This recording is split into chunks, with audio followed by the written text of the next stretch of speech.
Palang araw po sa bawat isa. Welcome back po sa ating channel and welcome back po sa Blessed Builders. Mga ka-Blessed, nandito po tayo ngayon sa site po natin dito po sa Magalang, sa Barangay Camyas.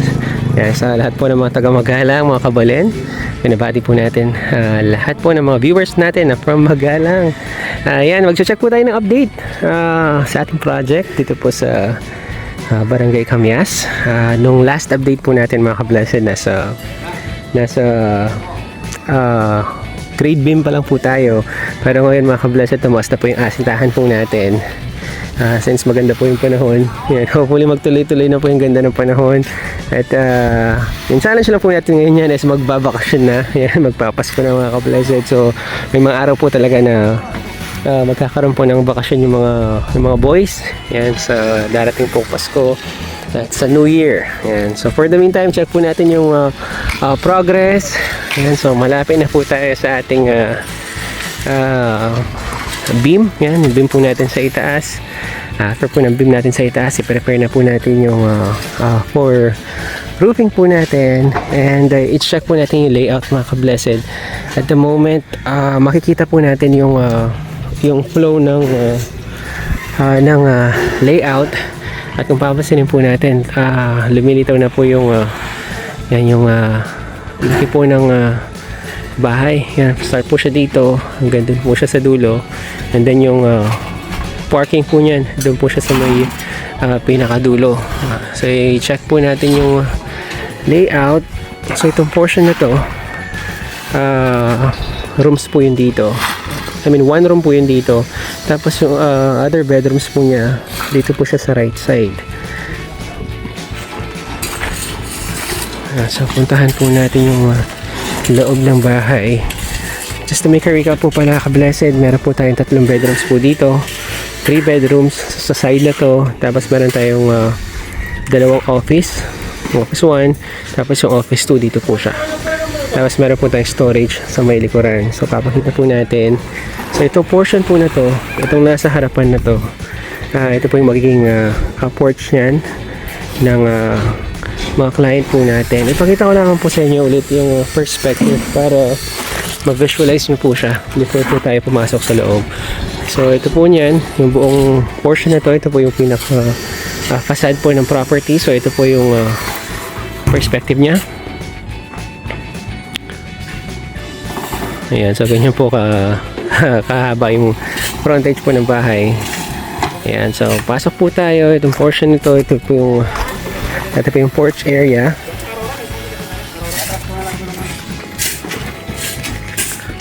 So porch po ito. Kaya pagpasok po sa porch po natin, yung makita po natin is yung living area. So itong buong portion po na to, ito po yung magiging living area po natin. So upon entry, living area, yung makita po natin. Tapos sa left side po na to, sa left side portion, makita na po yung dining area, tapos yung kitchen area po natin. So parang open concept po siya kasi meron pa rin po tayong opening po dito. So pagpasok, kita po agad yung living, yung dining, tsaka yung kitchen po natin. Ayan. Tapos ito po yung office 1. Ayan, meron po tayong room dito sa harapan. So office 1, and then itong portion na to, ito po yung common restroom. Common restroom. Tapos ito po yung office 2. Yan po yung pangalawang office po natin. Yan, napakalawang din po ng space natin dito.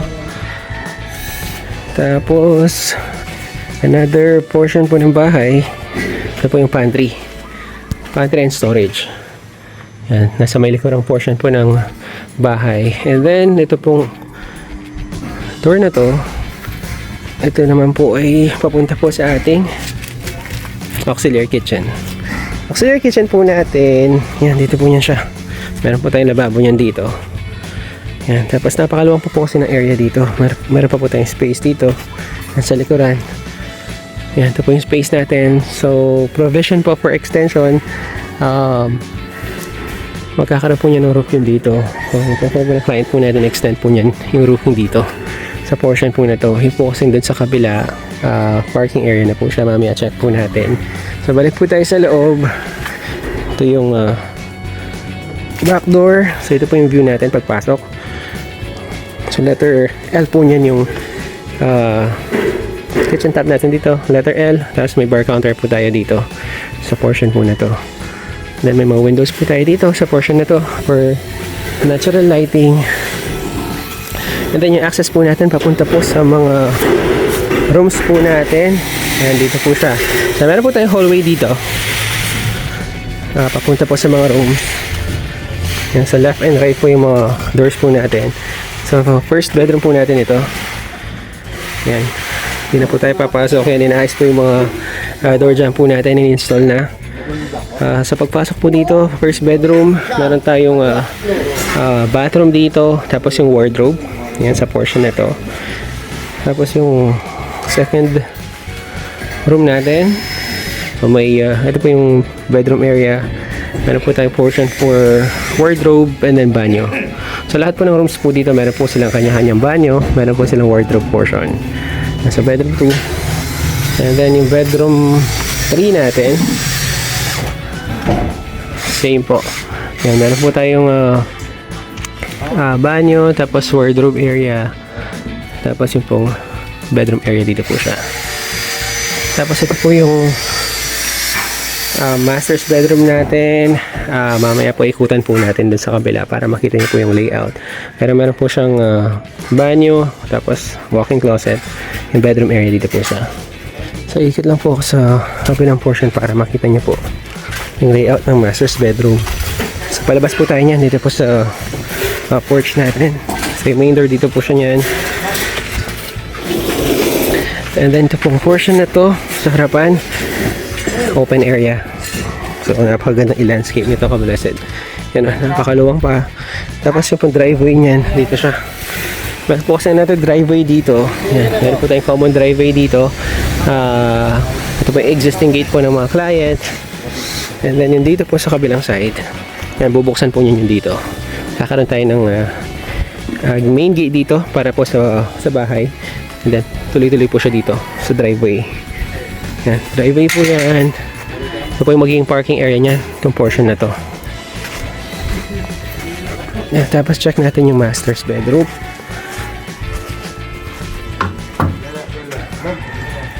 Pilabas ko.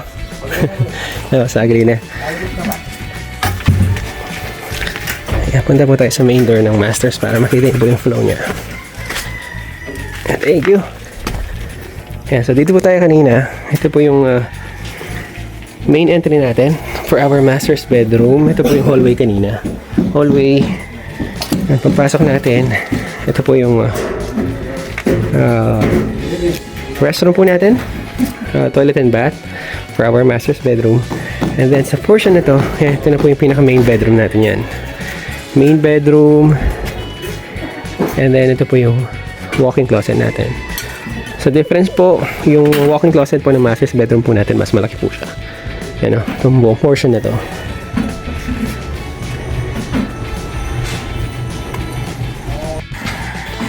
Blessed, ito naman po yung view po natin if nandito po tayo sa may right side portion po ng bahay. So dito yung parking.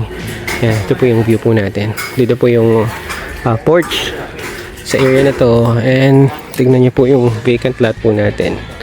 Yan, itong buong area na to. Yan o, buong area na to. Yan, bakante po siya.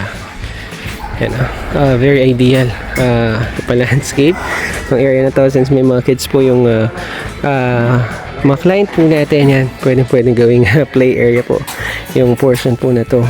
Yan, so ikutan lang po natin yung bahay para makita po ninyo. Naglagay po tayo ng malaking opening dito, na malaking window para for natural light and for exterior design na rin po ng bahay, yung perspective po niya. And meron po tayong big opening po dito, tapos meron po tayong big opening window sa kabilang side. So ikot po tayo para makita po ninyo.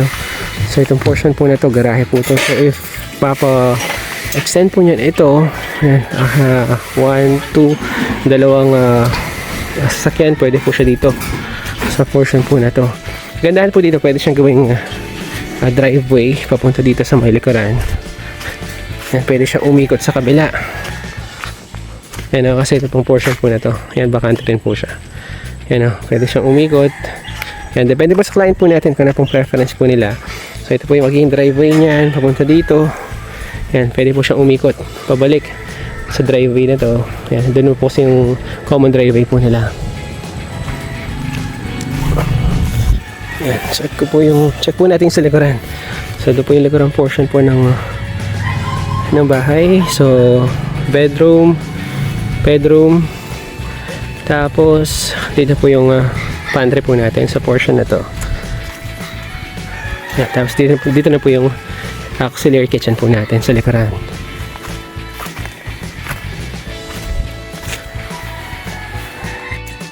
Nakablasid, ito yung sinasabi kong common driveway po nila. Compound po kasi ito. So ito yung main road natin. Yan, dun po niyan sa dulo. Nandito po niyan sa dulo, ilalagay yung main gate ng bahay. So, sa dulo, main gate. Tapos ito po magiging common driveway po. Yan, existing driveway po ng mga client po natin. So ito po yung pinakahuling update po natin ko Blessed. Dito po sa site po natin sa Barangay Camias, Magalang. Maraming salamat po for tuning in sa ating pong vlog ngayong araw. Mag-ingat po tayong lahat at pagpalain po tayo ng Panginoon.